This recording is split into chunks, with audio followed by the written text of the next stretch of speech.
What is up, guys? My name is Joshua Elbow. I am from Michigan, and today in this video we're going to be discussing how to find your strengths, weaknesses, opportunities, and threats in your small business or any size business that I guess you want. It's called a SWOT Analysis, SWOT, which stands for Strengths, Weaknesses, Opportunities, and Threats.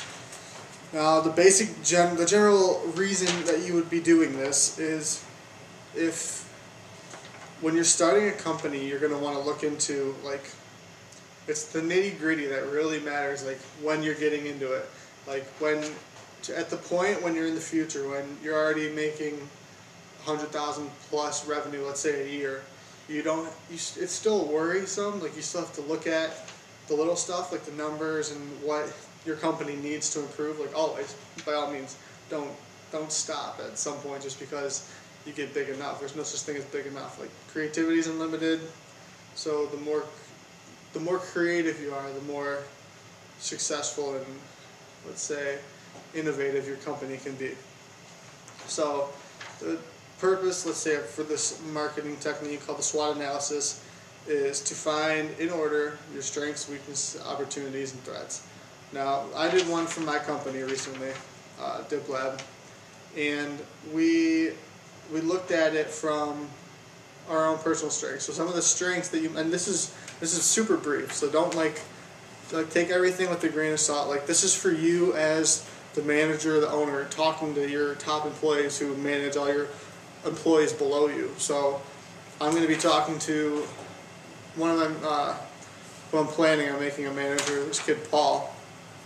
I'm going to tell him everything. I'm going to show him this sheet and probably share. Honestly, there's no point in not sharing it with all your employees because it can't hurt to give them more incentives to grow in your business. Like, as real as like everything in business, I guess you have to take with a grain of salt, because there's no guarantee that, like, you could get fired anytime if you're not the owner. That's what's beautiful about being the owner. That's why I don't plan on ever being an employee again in my life. But it's not for everybody. So entrepreneurship's different. Like, starting businesses is different, and then you can always just buy a company in the future once you get to the point where you have the money to do so. So for strengths, you want to keep it super basic, like just keep the minimal things. So offering employee incentives is really good. Having a full inventory, let's say you're selling your products, if you have full inventory, that's definitely a strength. That's something you want to have. And maybe a weakness would be not having full inventory. Or another weakness for you could be not being able to give your employees incentives. Like, if you want your employees to do the best work that they could possibly do, you're going to want to give them the incentives and opportunities to succeed up in the business.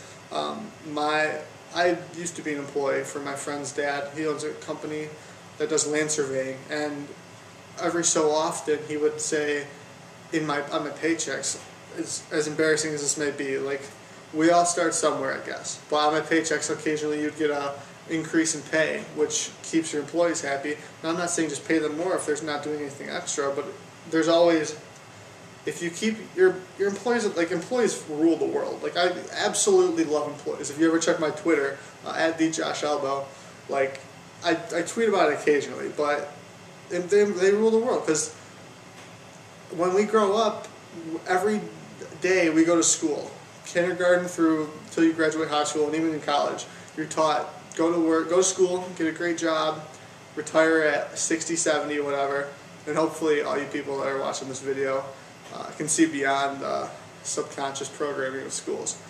But we're taught to go get a job and get a good education and then get a job and work for somebody else.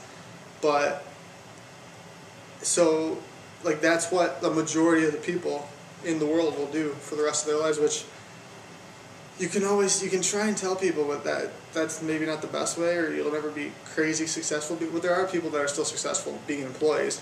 But I definitely like the higher risk of starting your own business for the higher reward, and the less risk you can make your business is always better, which would be a strength if you don't have a lot of risk. So making your employees feel important would definitely be a strength. If you have a website for your business, that's a definite strength. And also with websites, social media pages like Instagram, Twitter, Facebook. You can get to all the other ones like blogs and YouTube channels. YouTube channels are getting big. Like, surprisingly, like, especially for my industry with plastic dipping or liquid wrapping cars, dipyourcar.com's YouTube channel is phenomenal, and there's kids in like there a lot of like big up top guys on YouTube, and even girls too. Not to be discriminatory at all, but everyone out there with the big YouTube channels. There's a kid that lives in my state, Michigan, who owns the Vehicle Virgins account. Who's driving a Lamborghini Gallardo and a BMW M5. He's only a couple years older than me. Like, that's not bad. I mean, if I was 21 driving a Lamborghini, I'd be pretty happy.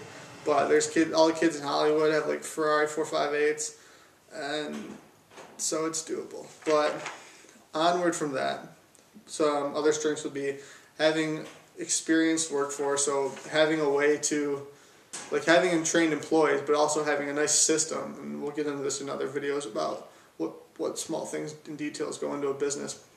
But having a good system to train your new employees. Like I just trained a kid 2 weeks ago who's going to be working for me next summer. But if it's the simpler you base it, the simpler your system is, the simpler. Like if you look at McDonald's, it's one of the most phenomenal systems in the world because you can literally run it by people who, in most cases, only have a high school degree, if that. But they can franchise it into. They might not make the best hamburger in the world, but it's hard to beat a system as good as that Ray Kroc put in with McDonald's because of how expandable it is, and it's all over the world now. Along with the fact of how simple it is that we're literally having high school graduates being managers at places such as this. And I'm not putting that down at all. I'm just saying Ray Kroc created a phenomenal system in his business. So those are definitely great strengths. So personal training would be a strength. Now we can get on to weaknesses, which occasionally you can get confused about weaknesses and threats, because threats are things such as economic standpoint, surrounding competition, such as places around you, and then other equivalent things. So let's say you're selling gold bracelets, and let's say you're selling gold bracelets as a small business, but there's a Rolex store down the street or a Cartier store down the street, or there's AE Jewelers, because I live in Grosse Pointe Woods, which they're a phenomenal company by no doubt. I'm just saying hypothetically, competition is a threat, but it's not a weakness because you can't do anything about it. So threats are on the outside of your business and weaknesses are on the inside of your business. So for a couple weaknesses, we have maybe you don't have a physical building, like you're working out of your garage or your basement of your house because you're a small business, you're starting up. Luckily, in the future, I promise it gets better. You can get your own building. Designing the building is a lot of fun for creative people, at least. I'm assuming we all have a little bit of right brain in us, so we're all creative. But if you didn't have full raw materials, so let's say you didn't have a full inventory, like we talked about earlier, that would be a weakness. Not having a lot of workers, like when you first start off, it's always difficult to find employees, and occasionally people go directly to family members or friends to have them work for you because it's the simplest. But let's say if you're only employing 2 or 3 people, that's an inside because it's inside your company. It's your personal employees, but it's a weakness because you don't have enough leverage with the fewer people you have. And leverage is being able to use your time or money or someone else's money for the most part to make more money instead of using your own time or money. So that's basic for weaknesses. And of course, keep these all short. Like, it's not supposed to be crazy difficult. When you talk to your management and when you talk to your employees about this, that's when you can get more into depth about what you mean by all the small things. So when we were going over strengths, employee incentives, full inventory, employee importance, website. Like, you can explain all the 4 different things, and then same thing for weaknesses, opportunities, and threats. So for opportunities, this is another fun part because it's the outside strengths basically. Like, what can you do? So let's say you're back to the bracelet selling company. Do you have the opportunity to be sold in the jewelry store down the block? Do you have the opportunity to be partnered with a gold place that will do all your manufacturing for you? Do you have the opportunity to get a copyright for your personal brand of bracelets or whatever you're selling? Or even if it's a service, do you have the opportunity to LLC under somebody else so that you lose the liability that you would have maybe as a sole proprietor or a small partnership? And then trademark and partnership opportunities, like we said. Same with copyright. But creating your own brand, if you haven't trademarked it, you may want to, just due to the fact that it can still be taken if you haven't trademarked it. And then threats, as we spoke before, it's outside weaknesses basically, which you can't do much about, but if you learn from them, there's ways to reduce the risk in the threats. So for me, I put economic standpoint, surrounding competition, and new materials in the market. So if you look at the economic standpoint, in Grosse Pointe Woods, in Grosse Pointe Shores, in Grosse Pointe Farms, in Grosse Pointe Park, I believe there's 5 different Grosse Pointes in my surrounding area. It's a little 9-mile radius about. But it's a pretty well-off community, so we're not concerned about the economic standpoint. But let's say this was back in 2007, 2008 when the housing market dropped.